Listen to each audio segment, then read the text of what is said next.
Hello,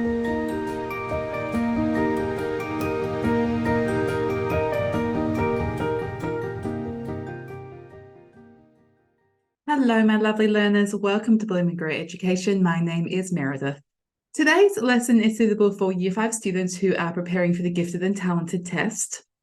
And it's a writing lesson, or more specifically, it's a writing idea development lesson. So if you are trying to demonstrate that you are academically gifted, one of the things you need to show is that you can think differently and creatively and critically on a level that a regular child can't think. So if you are gifted, that means that you are in the top 3% of all of the Year 6s in Western Australia. So you need to show that you are unique, that the way that you think is unique. And so when we're doing the writing component of our GAT test, we need to show that uniqueness. And that can kind of be tricky. It can be a difficult thing to come up with unique ideas. Even I find it a little bit difficult sometimes. And in my classes when I'm teaching, we sit down and we have brainstorms about what could this picture be about. And it really gets your mind going, thinking, helps you to think in a different way. And that's why this lesson is so important, is because it's helping you to step away from those common ideas into those unique ideas which show that you are different, that show that you are gifted. So the purpose of today's lesson is to introduce the stimulus and to talk about some unique ideas that my students have come up with. We're also going to this is the introduction to the series Risking Robots. And originally I was just going to call it Robots. And I was like, oh, that's a little bit lame. And I had lots of fun playing around with different titles like Revolutionary Robots or Robots at War or something. But I like the play of words on, if it's risking robots, then it might be the humans risking having a robot, or it might be a robot that risks himself. So you've got a little bit of a play around, but it doesn't really matter what style of robot story you write about, as long as what we're focusing on is the unique idea. So we're going to talk a bit more about how we can get ideas about writing for a robot stimulus. And we're also going to, in the later lessons in this series, we're going to do some descriptive writing practice around how to describe a robot. We're going to have a look at some great books. And then in the last few lessons are me having a look at some of my students' work and giving feedback on what they've done well and areas that they can improve on, which will also help your writing. So the stimulus that I chose, and this is just a stimulus that I personally thought would be a good one to work with, because I thought that you could generate quite a lot of ideas from this. So this is a stimulus that I chose. So we've got a robot here and some people working a farm, and it's not really clear exactly what the robot is doing. He could be watching, he could be assisting, he could be guarding, he could be broken down. And that's what I liked about it, because the farmers are clearly working, but what is the robot doing? And that gives you a lot of breadth of ideas of what to do. Now, before we get started, I want to show you some other ideas, so some other ways of creating ideas. So you might not know very much about robots. I certainly, when I was your age, I didn't care about robots. Robots weren't really even the thing when I was your age. Computers were barely a thing. Computers were black screens with green writing when I was your age. But it's a little bit difficult to imagine what a robot is and does in society and in our lives, and what they could do or what they have done. So let's just have a quick little brainstorm. So let's have a look at some of these robots. We have a robot like this, which is a very almost freakishly human looking kind of a robot. And then similar ones where they're sort of the shape of a human, but they're not exactly human. And so we've got that kind of robot. And then we start to change into something like this, which might be the kind of robot that's a toy. You might have this kind of robot in your classroom for your STEM classes. You can have a toy like a pet robot like this one.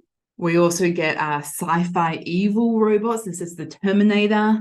And then you've got things like the Star Wars robots, Star Trek robots as well. What else have we got here? So here's our sci-fi ones. We'll have a look at these a little bit more later on. Star Wars. Okay, so robots, really, they're around us all the time and we don't really think about it. So when you are on your iPad or a tablet or a laptop right now, my laptop that I'm speaking into, that's technically a robot. When you ask Google or ask Siri, hey Siri, can you tell me 5 + 5? That's you talking to a robot. So there are robots all around us right now. We just don't really think about them as being robots. We also get, I'll put these links in the description for you so that you can have a proper look at these videos. I'm only going to show them to you quickly now. But we have robots in our manufacturing. So this is a video of the of BMW. And I'll put this link, as I said, I'll put this link into the chat, into the description. But these are robots building cars. This is real life. This isn't sci-fi or anything. You don't have to watch the whole thing. Just flick through it and see the different parts of the machines working and building the cars. It's really quite extraordinary.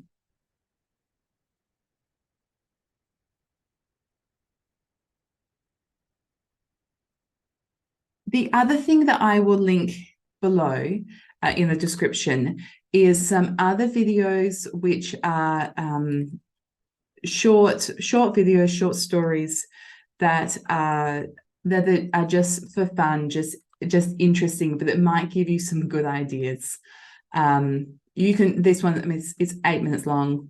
You can watch this one for yourself, just giving you ideas, thinking about how you can describe the robots, ideas about what the landscape might look like, what the line might look like.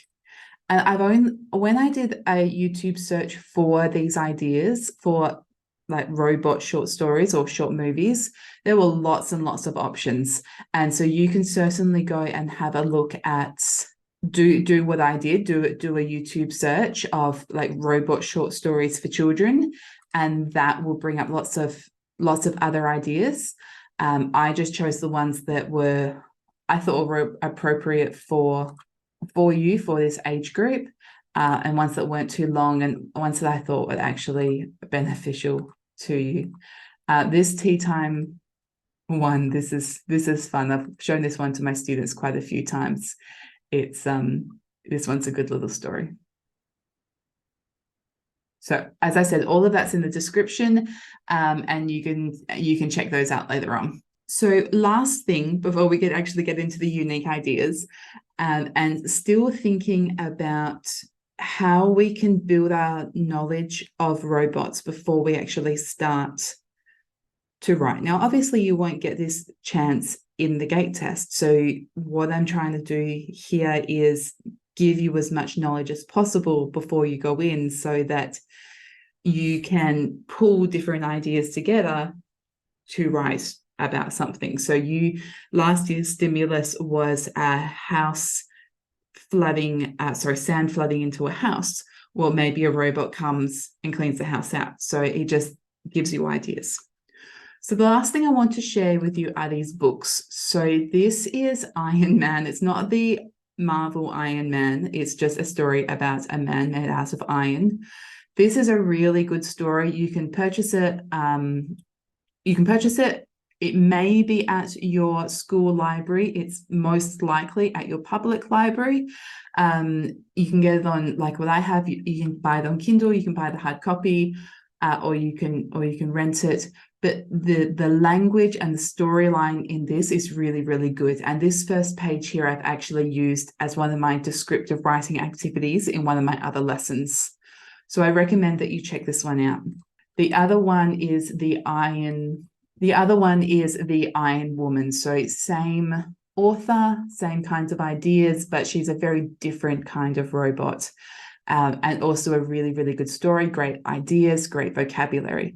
One of the things that I regularly say is that good writers, good readers are good writers. So if you want to be a good writer, you need to do lots of reading, because you need to gather ideas from other successful authors and look at the way that other successful authors have crafted their stories, crafted their ideas, put the words down on the page to be a successful author.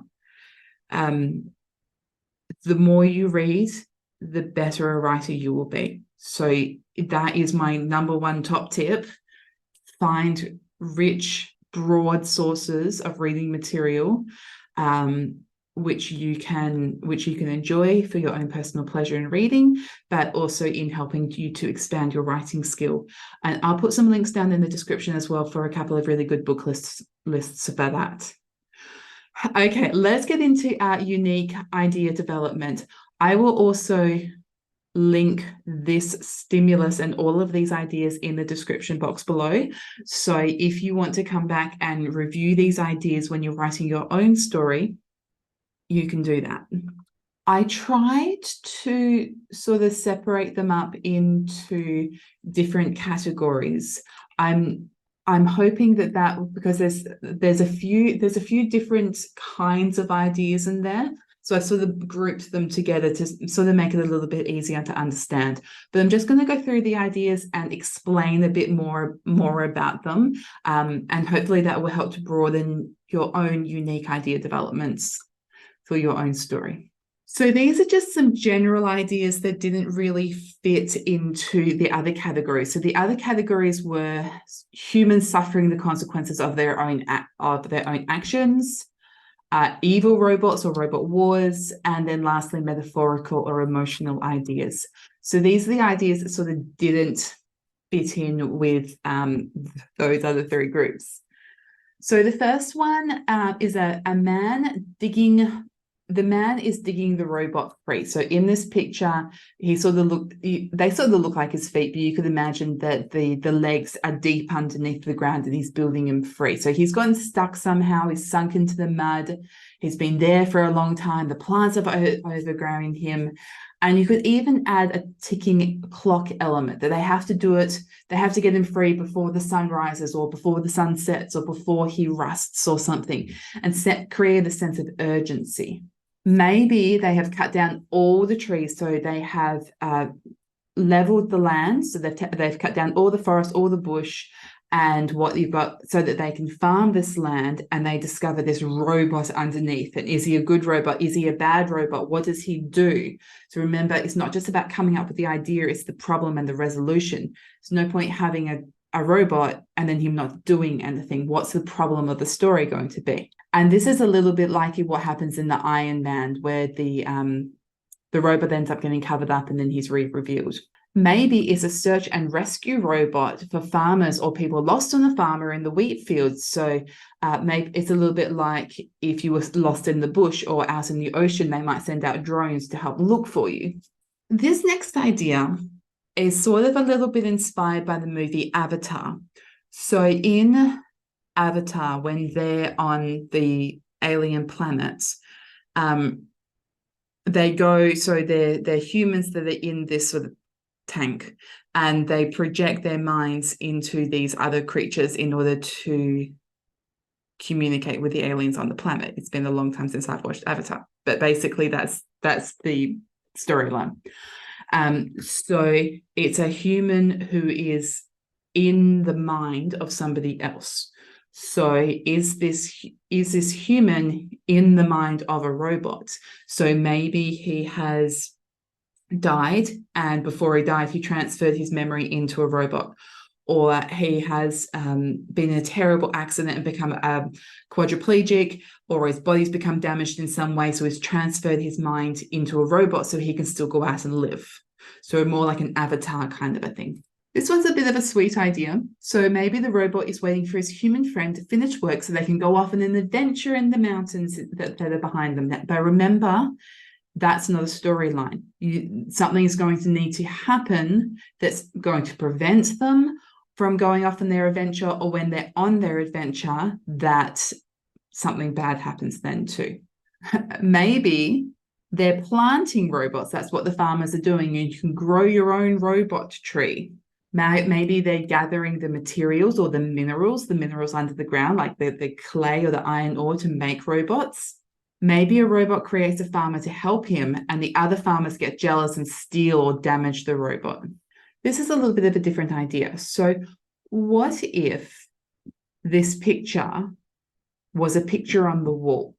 So you walked into the room and you gaze at the picture on the wall and you're like, oh, that's an interesting picture. Where did you get that from?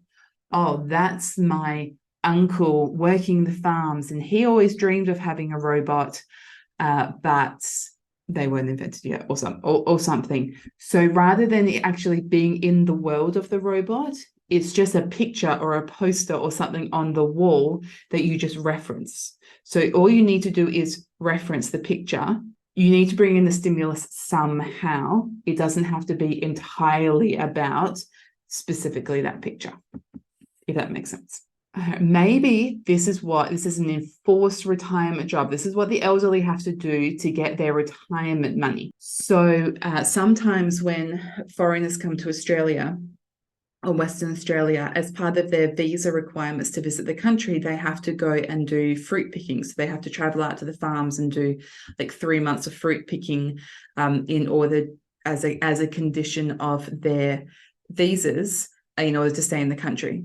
So maybe this is like a condition of being able to access your pension is that you have to go and work the farms, which would be horrible because I've worked 50 years and I've done my bit and I've got a bad back, kind of I shouldn't have to do this in my retirement.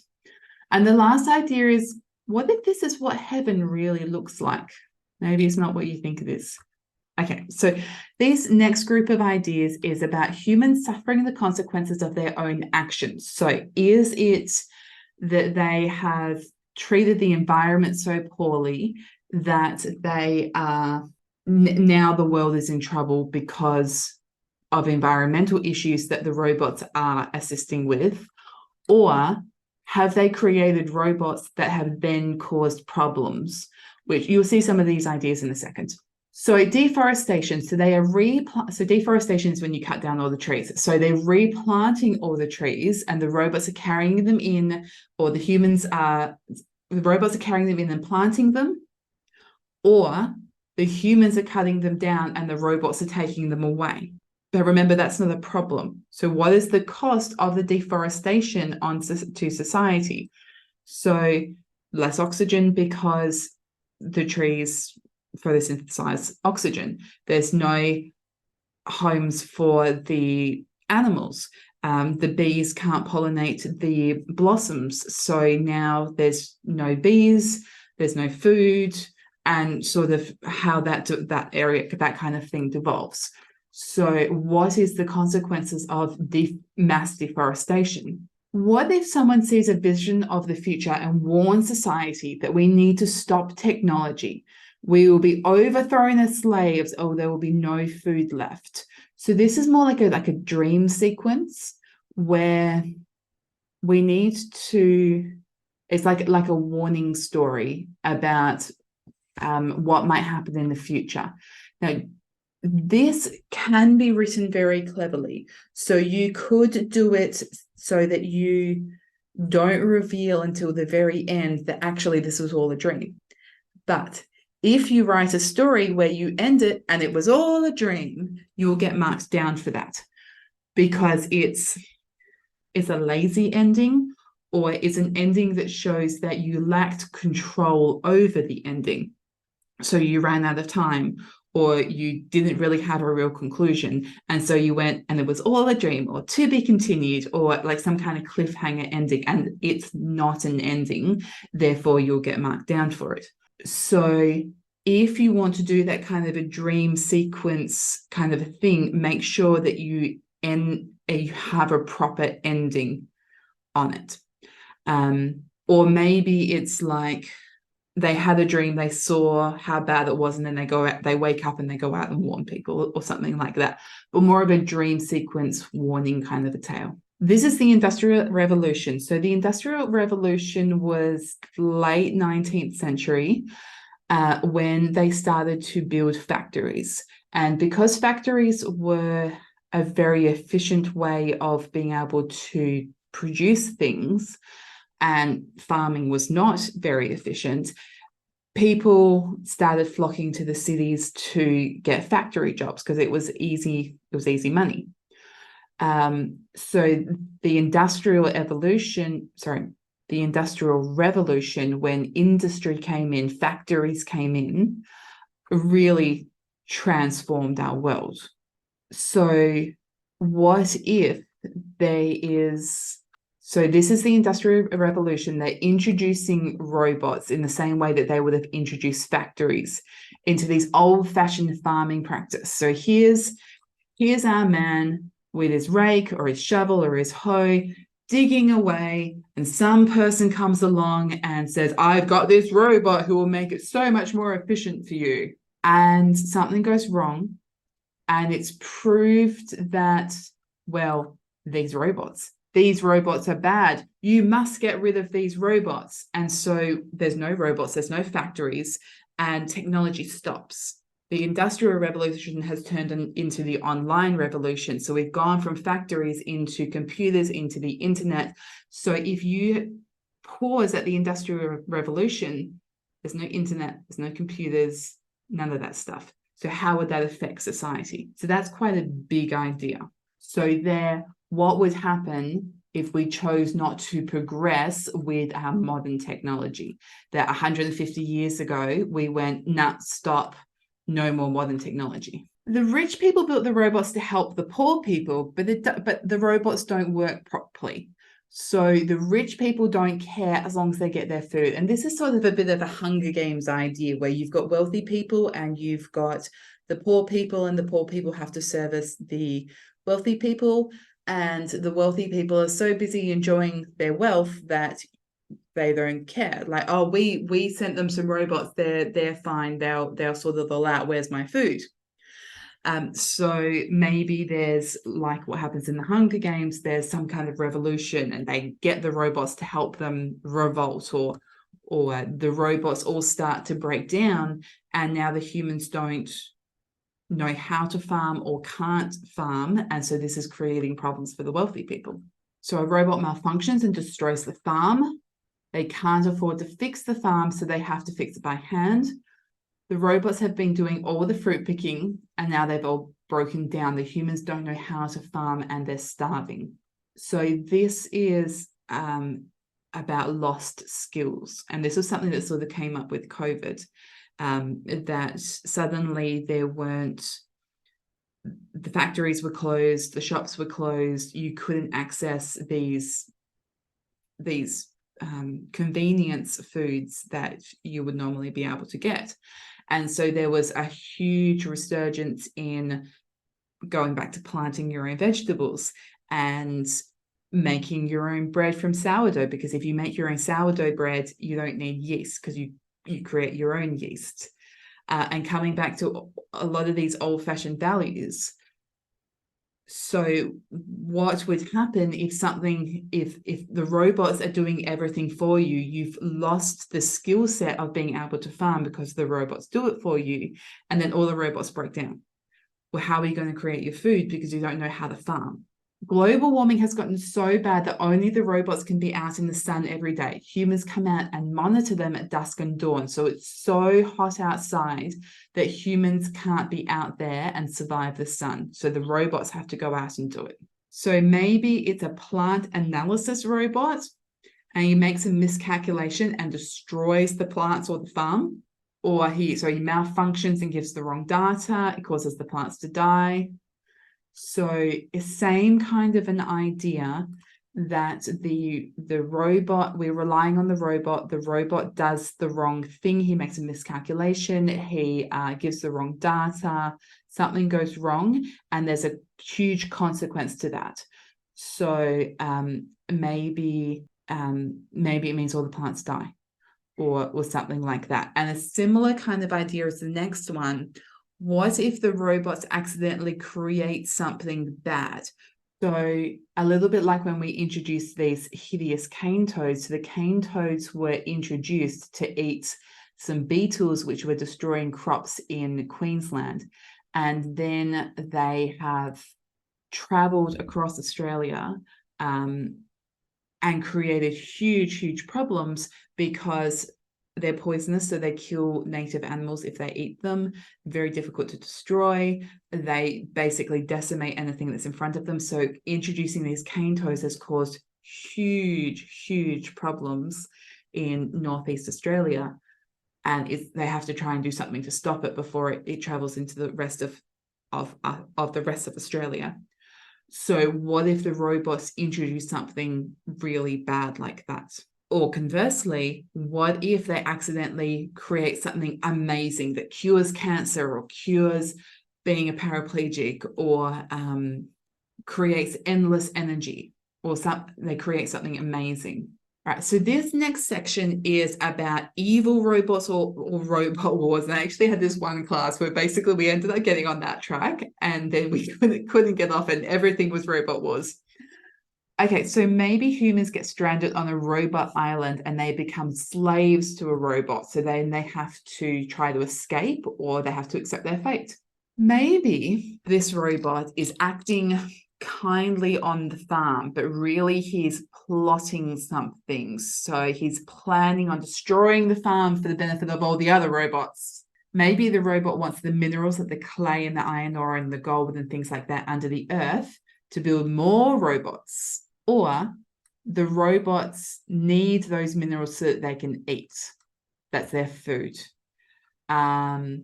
So they destroy the humans' food source in their crops in order to create their own food source. So the humans are there planting all their crops. The robot comes in and is like, oh, I need to get rid of all these crops so I can get to the rocks and minerals under the ground. So he destroys them. So now the humans can't eat. What if there is a robot war and this robot in the picture is a human lover?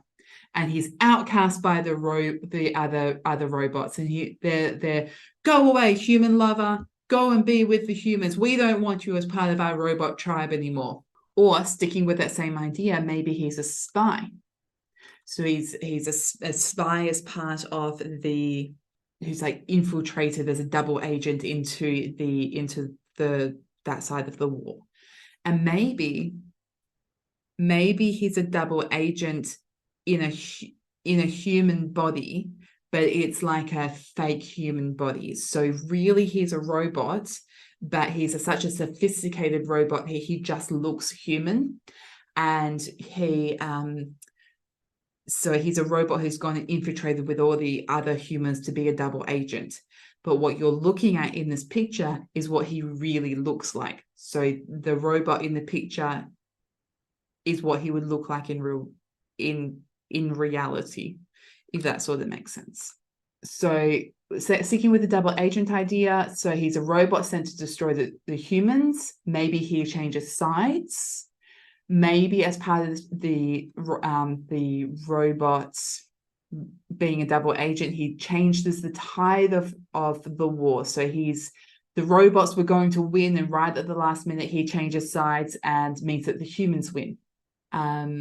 So after the robot-human war leads to an apocalypse, and the apocalypse is the end of the world, the robots and the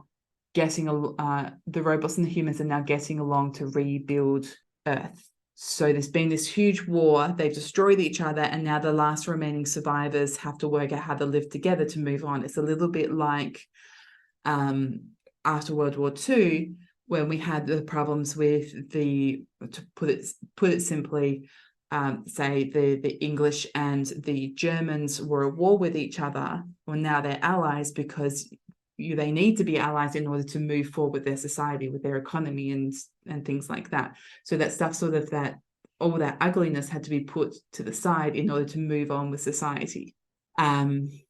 So how are the humans and robots getting along now that the war is over? So this is a robot the robot is an alien investigating Earth. So it's like robotic aliens. This is a robot scarecrow who is scaring away the birds or the birds or the animals, and maybe it accidentally kills some humans. Maybe they're security guard robots and the humans are the slaves, and robots are meant to assist us as humans, but really it's become the other way around and we're slaves to the robots. All right, last little group of ideas. So rather than this being literally a story about a robot, what if this is figuratively, metaphorically, emotionally a story about a robot? So maybe you're going through your life feeling like a robot. So you're a human being going off to school or going off to work, but your life has become robotic and you feel like a robot all the time. What if the farm represents a boy's mental health? It gets destroyed and the robot helps him rebuild it, or the robot is destroying the farm. So if you imagine that your mind is a farm and your farm is getting destroyed by something. So it could be a robot. It could be a robot coming in and destroying the farm, which is your mind, and you have to kill the robot. Or there's like a disease or something coming in that's destroying all the crops in your mind, and you have to send in the robot to save it. So it's the farm is a representation of your mental space, of your mind and the things that are coming in. You could do the same kind of thing with your body. Today we've got nanobots, which are microscopically, there's like 100,000 of them in a strand, in the width of a strand of hair, and you can swallow, say, 1 billion nanobots, and they go into your body and they fix things. They might unclog an artery or reattach something or other in your body. It's the future of medicine. So there are all these robots running around your body. What are they doing within your body, kind of a thing. So maybe these workers have mental health issues, so like dementia or a brain disability, and the robots are teaching them to be valuable members of the community. All right, same kind of an idea. Okay, so that brings us to the end of the ideas. So when you were writing your story idea, you have access to those ideas through the links in the description box. Go back through them, see what inspires you, and try to see what inspires you, but also try to do something that's a little bit challenging. You don't want to write the kind of story that any child could write. So find something that you think is a bit of a stretch for you and write about it so that you're having a practice now before you get into the GAT test. Do a bad job now and learn from that bad job now so that when you get into the GAT test, you can do a really good job. Okay, as I said at the beginning of the lesson, this is a series. So coming up, we have a lesson on how to describe robots. Then after that, I have a series of lessons where I'm giving feedback on my students' work, looking at the areas where they have done well and areas that they can improve, which will also help your writing to help you avoid some of those mistakes and do a really great job with your writing. Okay, that brings me to the end of the lesson. Thank you so much for joining me. Please make sure you go and check out those links in the description box. Please like this video and subscribe to my YouTube channel. Is what allows me to be able to spread these ideas with other students like you who are trying to improve their English. And also it helps me to be able to continue to do these videos so that I can help you. All right, thank you so much for joining me, and I'll see you at the next lesson.